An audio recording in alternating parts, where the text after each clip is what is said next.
I keep thinking of Plato's forms, and especially the Neoplatonist tradition, and the notion of the one and all of the forms as being somehow an emergence or an overflowing of the one, which I was thinking about earlier because you were talking about the sort of two different aspects of Whitehead's God, and it made me think of a book called Great book, which explores a similar tension that's in the historically received philosophical conception of God prevalent in the Abrahamic traditions, to do with, on the one hand, his supposed self-sufficiency, and on the other hand, the overflowingness and the fecundity that in some sense requires other things. But then the whole rationale for it is that he's self-sufficient, doesn't need other things, similar kind of tension. But I wanted to ask, because you mentioned that there's an important way that eternal objects differ from Platonic form. What is that?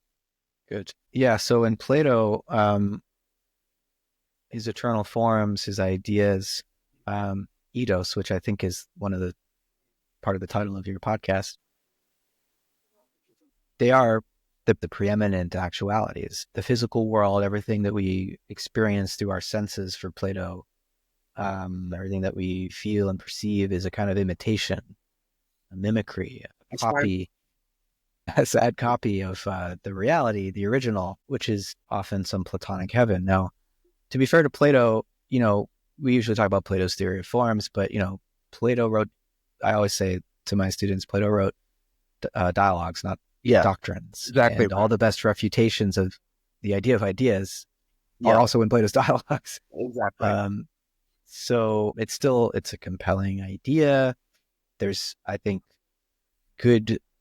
good argument to be had between Platonic realists who think universals pre-exist concrete things, so to speak, and nominalists who think that what we think of as universals are really just names, general categories that we abstract from experiences of particulars. There are ways that I think the nominalist critique of some versions of Platonic realism are important and valid. We want to avoid essentialisms and so on. But at the same time, it's hard to make any sense of mathematics without taking Platonic realism seriously.